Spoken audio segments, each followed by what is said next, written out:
Niggas get shot every day, B. You be aight, nigga. You tough, right? I'm out, Rico. You understand what I'm saying? Look at me. I've been shot in the head, baby. My body different. I'm breathing different. You understand what I'm saying? The doctor said I wasn't gonna walk the same. You understand what I'm saying? I'm out. Yo, hey,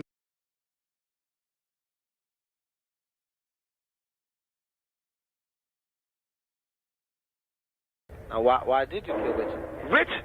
Rich, the question to everybody with that, Rich, the reason why Richard, okay, I had a connect.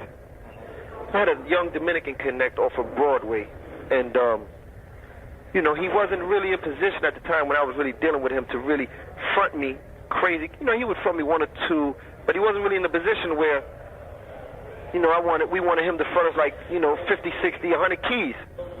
We didn't want to put up no money.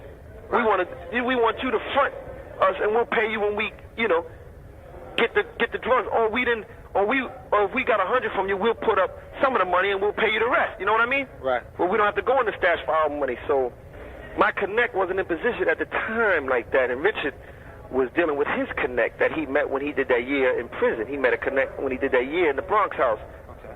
So this kid was hitting him lovely, but then it stopped. The kid caught a dry spell. Since you ain't got nobody to get no drugs from, deal with my man, he'll give you a good price, and the money I'm bringing from out of town, you know, we'll hit him, and when he starts fronting us the drugs, you let me know. Because I had other connects, I had like 2 or 3 other connects that I was able to deal with too. So the time came where he was going to start fronting us the coke. Okay. But I was out of town. Since I was out of town, he wasn't able to catch up to me. It was easy for him to just deal with Rich. Right. Give it to Rich and let Rich give it to me. Right. So that's what happened. If he gave 100, I was supposed to get 50. You know what I mean? I know. At the same price that he was charging Rich, I was supposed to get it for that price too. Right. But before this came along, I was already dealing with Rich with his connect. So if his connect was charging him whatever, I didn't have no problem with Rich making $1,000, $2,000 off of me, because I was coming to spend $300,000-$400,000 with him. But now my connect is giving it from 12, 13.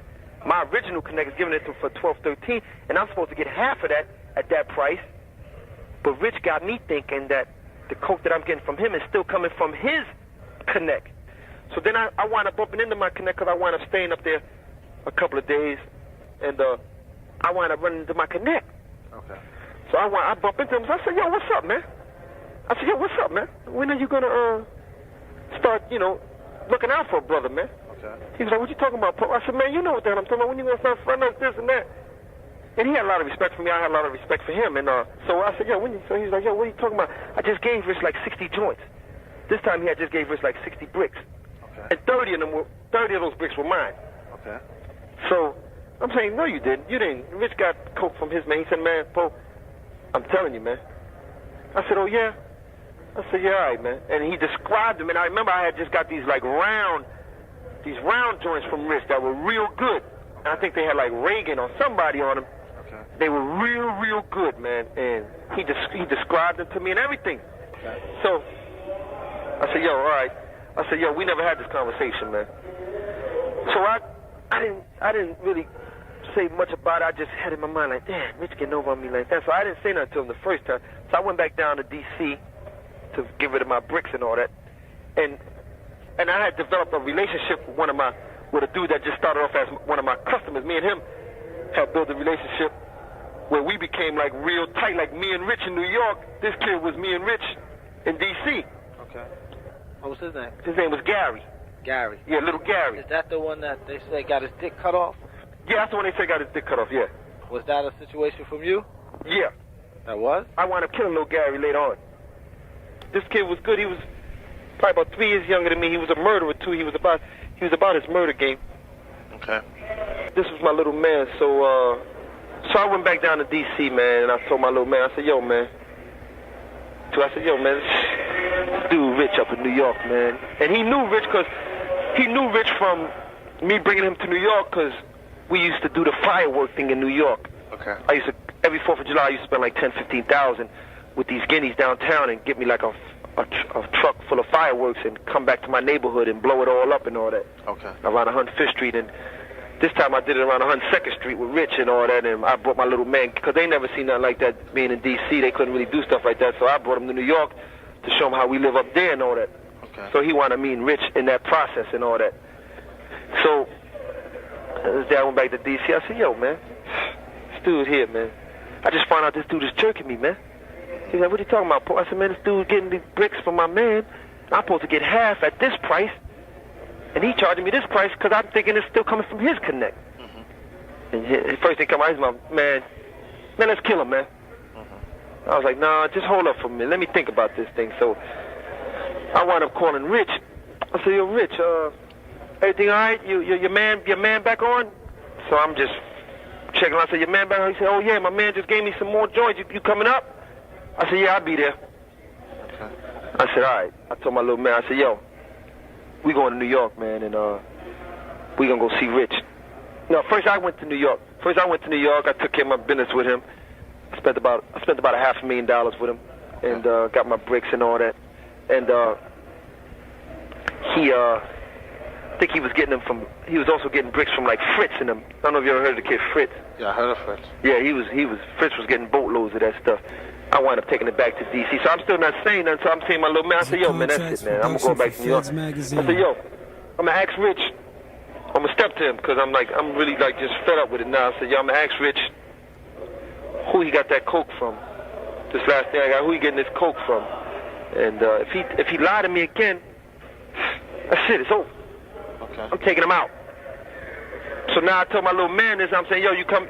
I said, yo, we gonna go to New York. I had just got me a customized van. I just bought me a customized van, them big joints with the TV and the bed and all that. Okay. So I had just bought one of those, and it was up there in the shop getting the system done and all that. So I told my little man, I said, yo, we gonna go to New York. We're gonna fly to New York. I'm gonna get with Rich, and I'm gonna find out what the hell is going on. Okay. So one thing led to another, and I don't want to go into all, but did I? The question is, did I have anything? Did I kill Rich? Yeah. Yes.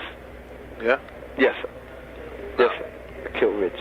How'd that come about? You just put, because everything on the street said that a limousine pulled up.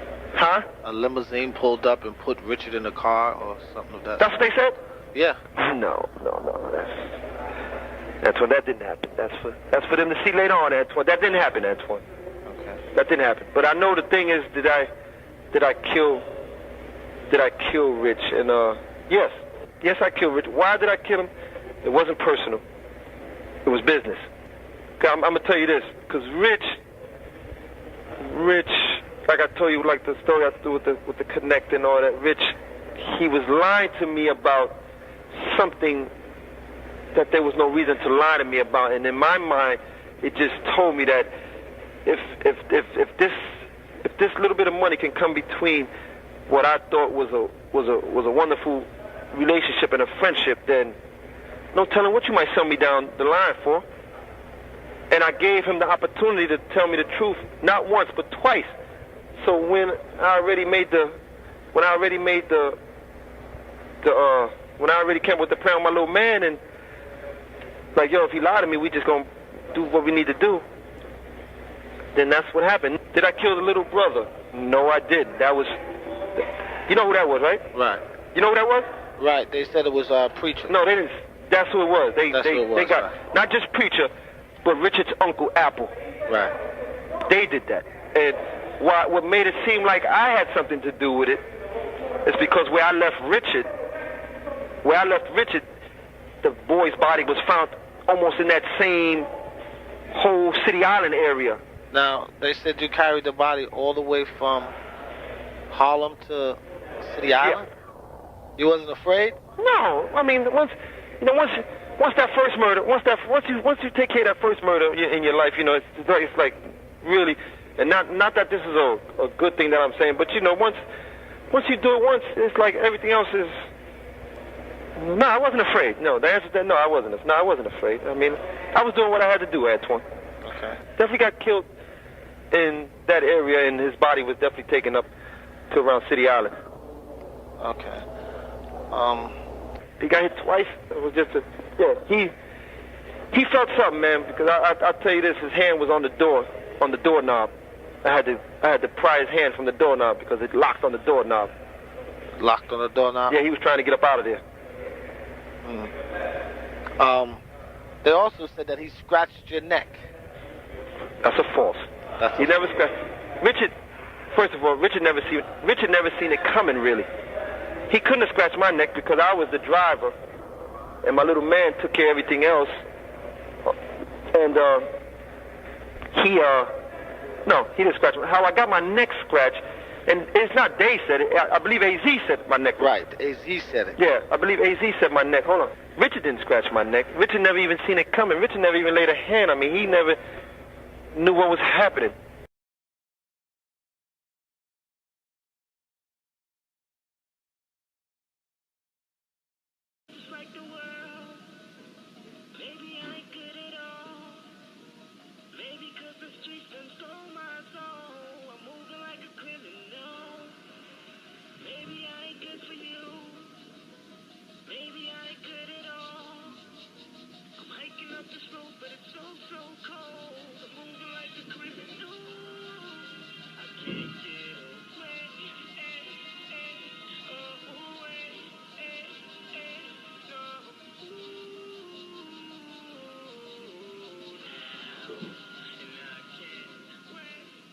Right now I'm going to meet my little brother, Troy Reed. We're going to have some conversation about some stuff we've been talking about with each other for 15 years in prison, and now we get to talk about it. I get to talk about it as a free man.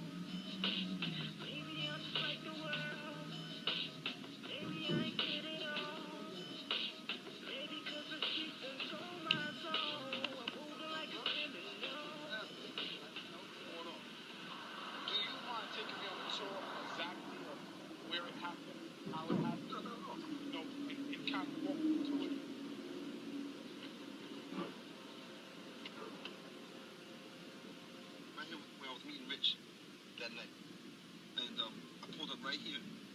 He got into the van right here, and once he got into the van, I knew I had to lock. I locked the doors, and as I was pulling off, I was asking him, because it didn't take long after I pulled off. I was asking him like, "Yo, Rich, where did you get that coat from? That shit was good," because I wanted to make him comfortable. That shit was good as a motherfucker. He's like, "I got it from my connect." So yeah. So from there, I knew he was lying. I turned to my little man. I gave him the nod. Once I gave him the nod, my little man spent, because he was short, so he could stand up in the van. Next thing you heard was the 2 gunshots. Bang, bang. Richard slumped over. And it happened. It happened right here. It happened right here. At this light. At this light, it happened. I'm saying, in my mind, I'm saying to my little man, yo, he's dead. He just got hit with a 357. Twice. The only sound I heard was, him releasing his breath. His last breath. So I'm assuming that he's dead. And I need to find a place to put his, leave his body without anyone seeing me and seeing the van or just, so the only place I can think of and just driving it, it's just so funny. I'm saying City Island, but I'm not even sure if I wanted City Island, but I just knew I wanted to get off the streets and get onto a highway. How did you feel? Was you mad? Was you angry? Like, what was going on in your head? I was very mad. I just killed a nigga that I loved. A nigga that I was getting money with. A nigga that I called my brother.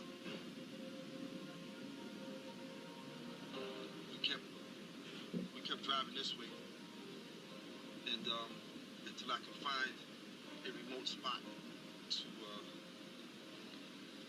leave the body. Go around this turn right here. Yeah, loop it real quick. It was somewhere over here. So I pulled over like right here, just through the van up on as close as I can to the rail.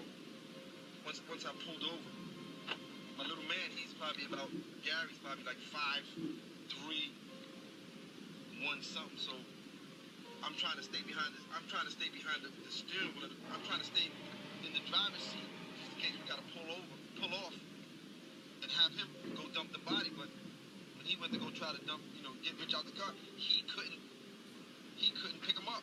He couldn't pick him up. Rich was bigger than him, so he couldn't move him to put him in the woods and all that. So now I had to get out the van to go help him. And when I went to go help him, Richard made a sound. So that shit startled me. Oh shit, he's still alive. So I grabbed the gun. I grabbed the gun from my little man and put one in his head. And then I had to pick him up. And dump him in the woods and leave his body. I was able to, get him where he needed to be. And then we jumped back in the van, and I made sure I didn't skid off or anything like that to leave any kind of tracks. And we left. The rest was the newspapers. The rest was history.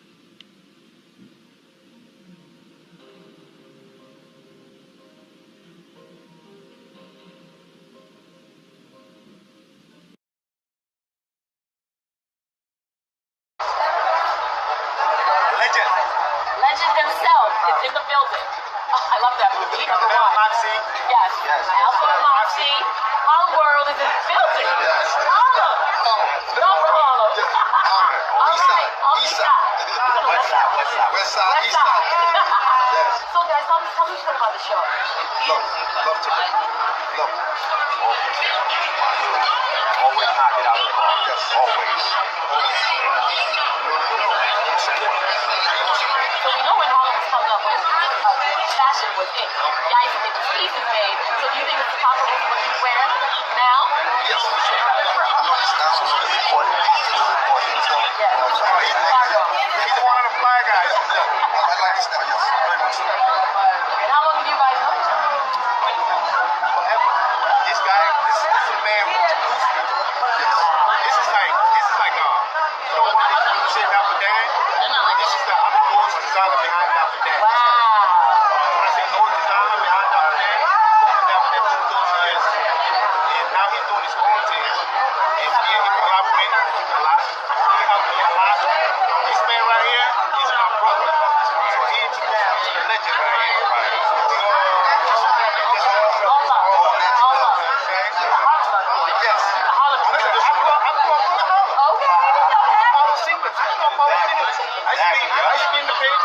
Cooking up those jackets for all the celebrities, you know what I'm saying? So I was there. Thank you so much.